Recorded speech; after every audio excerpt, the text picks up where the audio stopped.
முக்கியமான டாபிக் தான். என்னன்னு பார்த்தீங்க அப்படின்னா, அரசியல் கட்சிகள் வரப்போகின்ற 2026 சட்டமன்ற தேர்தலை நோக்கி தனது காய்களை நகர்த்தி கொண்டிருக்கின்றது.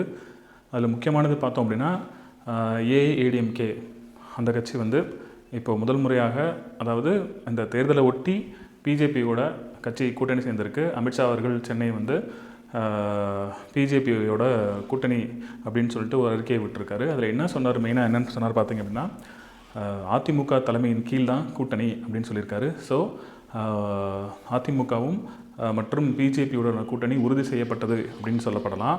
ஸோ வாங்க வீடியோக்குள்ளே போகலாம்.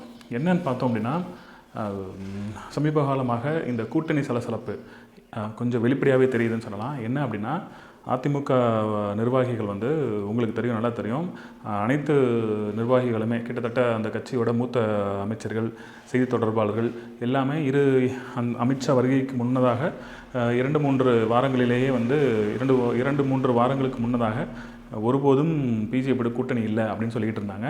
ஆனால் அமித்ஷா சென்னை வந்ததுக்கு பிறகு இருவரும் சேர்ந்து கைகளை உயர்த்தி அதிமுகவும் பிஜேபியும் கூட்டணி உறுதி செய்யப்பட்டு விட்டது. அதன் பிறகு அமித்ஷா அவர்கள் சொல்வது போல் அதிமுக தலைமையின் கீழ் கூட்டணி அப்படின்ற ஒரு வார்த்தையும் சொல்லிட்டு அவர் போயிடுறாரு. ஸோ இப்போ என்னன்னு பார்த்தோம் அப்படின்னா, அதிமுக தமிழ்நாட்டில் 2 பிரதான கட்சிகள் இருக்குது. ஒன்று வந்து உங்களுக்கு தெரியும் டிஎம்கே, இன்னொரு கட்சி பிரதான எதிர்கட்சியான ஏடிஎம்கே. இப்போ தற்போது டிஎம்கே ஆட்சி பண்ணிக்கிட்டு வந்துக்கிட்டு இருக்காங்க, நமக்கு எல்லாத்துக்கும் தெரியும். ஸோ டிஎம்கே ஆல்ரெடி ஒரு பெரிய கூட்டணியில் வலுவாக இருக்குது. ஏடிஎம்கே சரியான கூட்டணியில் இல்லை. ஆனால் இப்போ வந்து அந்த கூட்டணி பலத்தை வந்து எந்த மாதிரியான வகைகளில் வந்து அதிமுக வந்து கூட்டணியை பலப்படுத்தினா வரப்போகின்ற சட்டமன்ற தேர்தலில் திமுக வீழ்த்தலாம் அப்படின்ற மாதிரி ஒரு காணொலி தான் இது. ஸோ அதாவது ஏடிஎம்கேக்கு பார்த்தீங்க அப்படின்னா, கிட்டத்தட்ட கடந்த நாடாளுமன்ற தேர்தலையே வந்து அதல பாதாளத்துக்கு சென்று விட்டது எடப்பாடி அவர்களின் தலைமையில். முக்கியமாக சொல்ல போனோம் அப்படின்னா, ஒரு 4-5 தொகுதிகளில் வந்து நாடாளுமன்ற தொகுதிகளில் வந்து கிட்டத்தட்ட அந்த 4ஆம் இடத்துக்கு சென்றது. தொடர்ந்து தோல்விகளை வந்து எடப்பாடி தலைமையில் சந்தித்து வந்து கொண்டிருக்கின்ற ஏடிஎம்கே தற்போது கூட்டணியில் வந்து கொஞ்சம் கவனம் செலுத்துவதாக நம்பப்படுது. என்னன்னு பார்த்தீங்க அப்படின்னா, இப்போ நடந்து முடிந்த நாடாளுமன்ற தேர்தலில் வந்து அவங்க வந்து பாமகவோட கூட்டணி கிடையாது. அதே போல் முக்கியமான சில கட்சிகளோட கூட்டணி இல்லாதனால இந்த மாதிரியான வாக்கு வங்கி சரிந்து தோல்வியை சந்தித்ததுன்னு சொல்ல பேசப்படுது.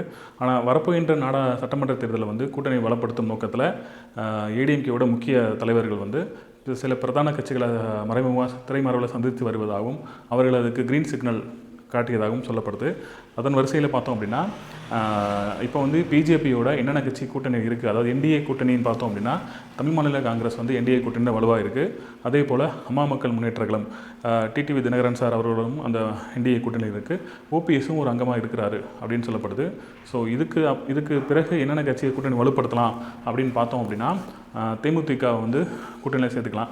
ஆல்ரெடி தேமுதிகவுக்கு வந்து அவங்க வந்து அந்த எம்பி சீட்டு வழங்காதனால சில சலசலப்பு இருக்குதுன்னு பேசப்படுது. ஆனால் தேமுதிகவையும் கூட்டணியில் வைத்து கொள்ள வேண்டும் என்று ஏடிஎம்கே தலைமை விரும்புவதனால முக்கியமான அமைச்சர்கள், முன்னாள் அமைச்சர்கள் சென்று அந்த கட்சியோட கூட்டணி பேச்சுவார்த்தை நடைபெற்று வருவதாக சொல்லப்படுது. அதன் வேளையில் தான் நேற்றோ அந்த முந்தின நாளோ தேமுதிக கட்சியோட பொதுச் செயலாளர் அக்கா அவர்கள் வந்து 39 தொகுதி யார் கொடுக்குறாங்க அவங்க தான் கூட்டணி அப்படின்ற மாதிரி வெளிப்படையாக சொல்லிட்டு போனாங்க. ஸோ அதுக்கப்புறம் பார்த்திங்கன்னா பாமகவோட கண்டிப்பான ஒரு கூட்டணி வைக்க வேண்டும் என்ற ஏடிஎம்கே தலைமை விரும்புது. ஸோ அதனால் பாமகவோடையும் கூட்டணி பேச்சுவார்த்தை நடைபெற்று கொண்டிருக்கின்றது அப்படின்னு சொல்லப்படலாம்.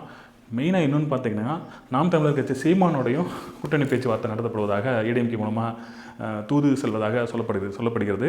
ஏன்னா நாம் தமிழர் கட்சி வந்து தொடர்ந்து எல்லா தேர்தலிலும் தனித்து போட்டியிட்டு ஒரு 8% வாக்கு வங்கியை வந்து அது வந்து நிலைநிறுத்தி வைத்துள்ளதாக ரெக்கார்ட்ஸ் இருக்குது.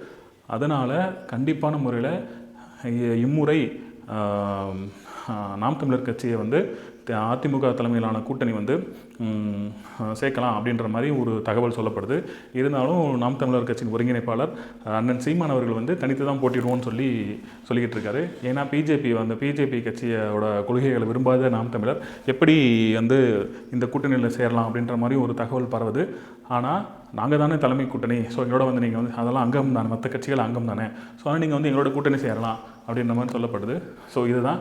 ஸோ இந்த மாதிரியான நாம் தமிழர் கட்சி, அப்புறம் பாட்டாளி மக்கள் கட்சி, தேசிய தேமுதிக கட்சி, பிஜேபி, அமமுக, ஓபிஎஸ் அணி இவங்கெல்லாம் சேர்ந்து இந்த தேர்தலை சந்திச்சாங்கன்னா கண்டிப்பான முறையில் திமுகவை வந்து வீழ்த்தலாம் அப்படின்ற மாதிரி ஒரு அரசியல் விமர்சகர்களாக பரவலாக பேசப்படுது.